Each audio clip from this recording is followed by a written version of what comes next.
Assalamualaikum warahmatullahi wabarakatuh. Waalaikumsalam warahmatullahi wabarakatuh. Saya Rizky Amarana Salubis.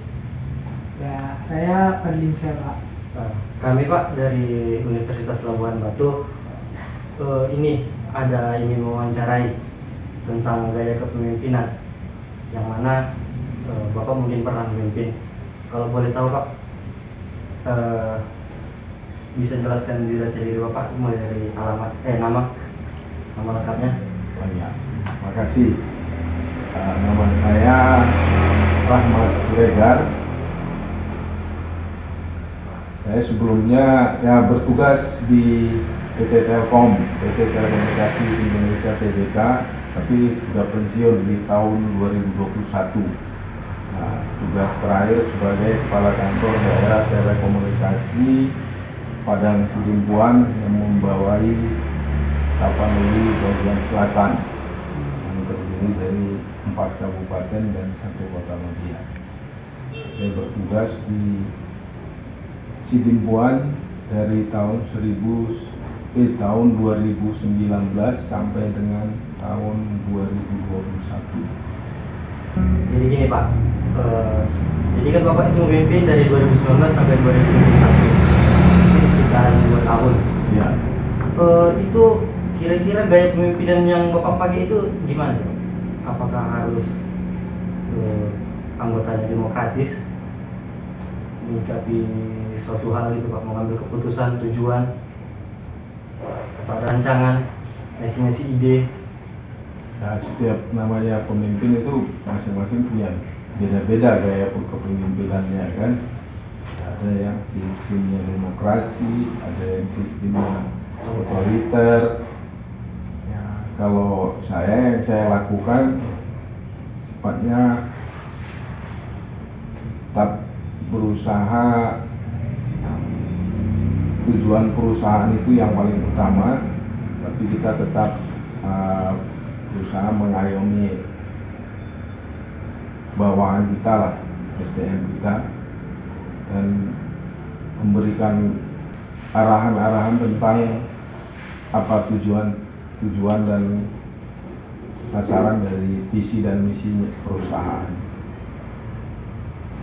Kalau kami ini kan masih yang muda-muda gitu ya Pak. Jadi kalau misalnya kami tanya nih, sebagai pemimpin itu gimana sih cara kita meyakinkan anggota kita kok biar supaya mereka itu mengikuti arahan kita gitu. Kan itu sulit juga, biasanya kan karakter anggota kan beda-beda gitu. Ada yang memang rajin dari orangnya kan, ada yang juga yang harus disuruh baru rajin. Kita sebagai pemimpin gimana itu misalnya kalau misalnya kita mau meyakinkan anggota itu supaya mengikuti arahan kita? Ya, yang pertama kita kan harus, namanya kita sebagai leader, kita kan harus memahami dulu kondisi dari SDM kita lah, resource kita.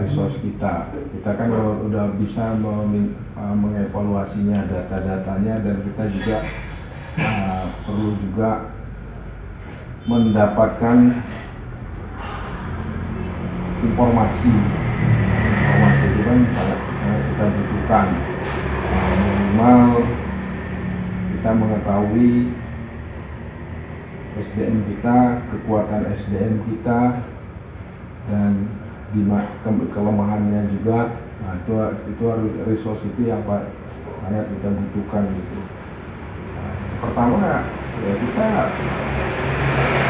setelah kita istilahnya sebagai memegang satu pimpinan itu, ya kita harus mereview lah ya, istilahnya mengetahui lah dulu istilahnya berapa jumlah kekuatan resource kita tuh kan. Ya kalau sudah nanti kan kita udah tahu setelah kita jalani yang mana ini orangnya yang apa. Ya itulah yang perlu yang kita sampaikan, kita arahkan lah, kita berikan arahan-arahan supaya mereka juga bisa terpacu lah. Ya namanya kita sebagai pimpinan ya perlu juga pressure nge-push ke bawah itu harus. Berarti awalnya kayak harus memahami karakter orangnya dulu ya Pak? Karakter itu ya memang harus kita perlukan. Tapi kita juga kan ya harus kita ya namanya di satu organisasi lah, nggak semuanya kan bisa kita menyampaikan arahan itu langsung bisa diterima kan. Yaitu ya harus ada yang mungkin sebaik kita sampaikan bahasanya ini udah bisa dia langsung action, ada yang kadang yang perlu juga kita pressure dulu, kita push dulu baru dia mau bergerak. Itu harus bisa lah kita memilahnya gitu. Itu yang paling pokok ya.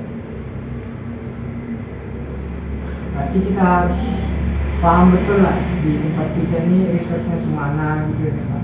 Ya harus, itu ya harus, ya memang harus itulah ya, yang namanya apa ya, kita harus bisa menguasai itu lah. Jadi Pak, selama Bapak memimpin, kira-kira itu ada nggak terjadi konflik kayak permasalahan di antara pegawai? Kalau namanya konflik itu pasti ada ya, namanya apa? Cara Di Bapak situlah menangani. hadirnya kita sebagai leader, pemimpin, ya disitulah kita harus bisa memberikan apa? Advice, memberikan masukan-masukan agar bisa staf kita atau anggota kita bisa memahaminya lah. Di organisasi ini ya itu yang paling pokok, yaitu kan kita memimpin itu ya kita harus tahu dulu apanya istilahnya, apalagi kayak yang kita di apalah di Telkom lah ya, itu kan ada atasan kita ya, orang bapak itu ada dulu ya, di atasnya GM lah, General Manager. Setelah General Manager divisi, kepala divisi. Nah itulah, jadi kan itu setiap apa tuh ya ada ya, kita kan kita dikasih target bulanan, target tahunan lah, dikasih di breakdown, itu target kita di breakdown 1 tahun ini di waktu dia akhir tahun itu udah ada RKAP namanya. Jadi 1 tahun itu kita di breakdown, saat ini target kita, target baru misalnya bulan ini targetnya sekian, dikasih lagi target harian itu, itu di setiap hari itu harus berusaha, harus kita penuhi lah. Jadi itulah yang harus kita apakan ya, kita juga yang namanya leader ini kan harus bisa juga menjalin networking juga kan ke sisi eksternal. Bagaimana kita memperkuat hubungan kita ke pihak-pihak misalnya ke pihak Pemkab, itu sangat diperlukan kan. Kita secara lebih istilahnya, karena keterkaitannya kan kita dari sisi kan bisnis dan layanan, service. Selama menjabat di Telkom, apa kira-kira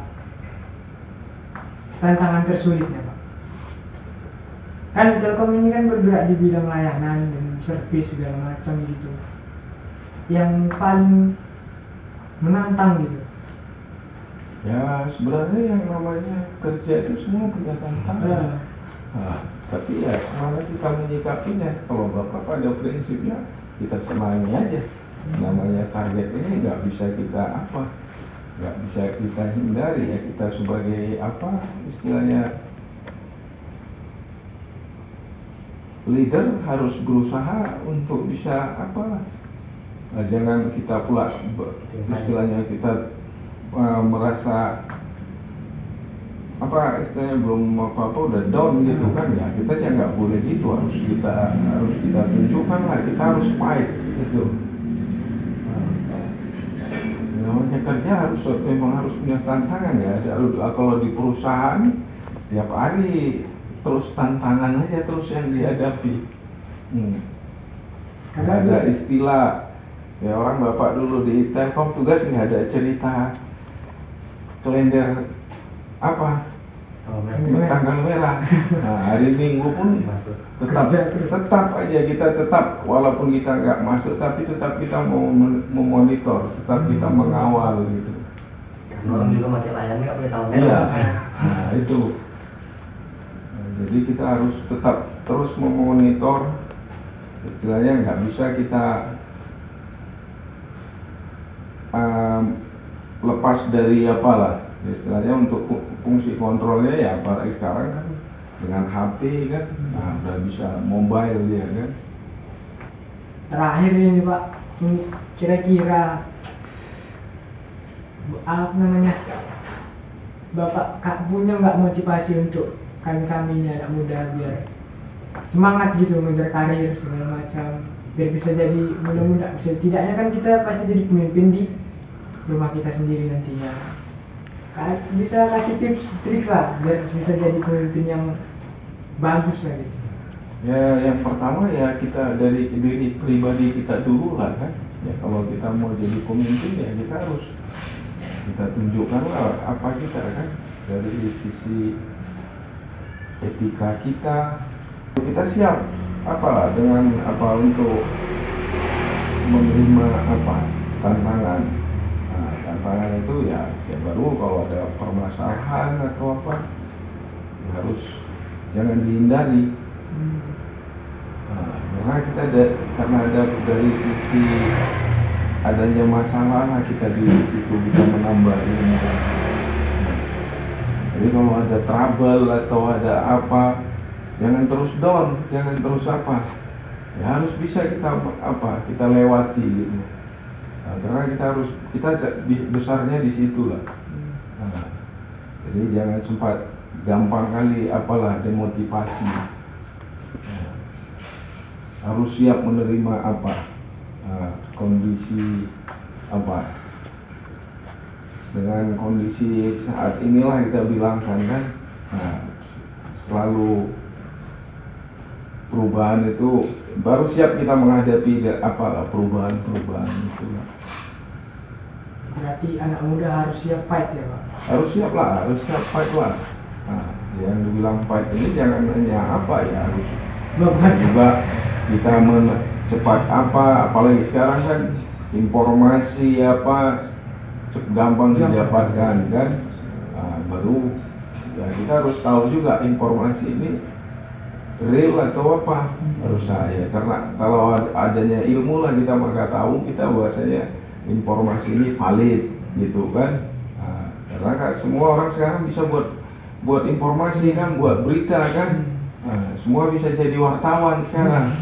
Nah, ya kalau dulu kan harus ditulis dulu baru bisa diekspos kan. Kalau sekarang nggak, mau dia buat pun berita ini benar atau tidak ya kita lah yang harus dengan adanya ilmu lah kita baru tahu bahwasanya data ini memang betul valid gitu.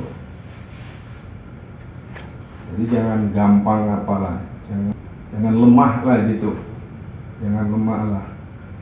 Harus betul-betul istilahnya siap untuk siap bertarung lah gitu. Siap menerima tantangan. Iya, siap menerima tantangan. Apapun kalau memang kita sudah senangi, itu bisa jadi salah satu nilai itu. Nah, jadi jangan kita pertama kalau yang Bapak bilang kan, jangan dulu aku sarjana harus jadi ini. Enggak. Jadi ya kan sekarang kan banyak kita lihat, istilahnya kita kan udah banyak referensinya kan. Nah, orang yang berhasil itu bukan karena dia sarjana atau apa. Nah, karena dia mampu istilahnya di luar dari kebiasaan. Nah, jadi kita jangan berpikir biasa-biasa lagi. Nah, harus di luar dari kebiasaan orang-orang belum berpikir gini, kita harus sudah bisa apa. Nah itu yang harus di apa. Oke teman-teman, mungkin banyak ilmu sebenarnya yang bisa kita ambil dari pembicaraan kita hari ini. Yang pastinya pertama itu kita sebagai pemimpin, kayak tadi dibilang Bapak, kita harus siap fight. Seperti apapun kondisinya, seperti apa tantangan kita di dunia pekerjaan, kita harus bisa fight.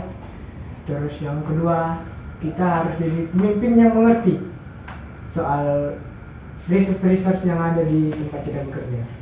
Kurang lebih begitu ya kan Pak? Ya. Oh tuh ini pertanyaan terakhir Pak. Bapak lah sebagai pemimpin enggan nggak menerima saran dari bawah?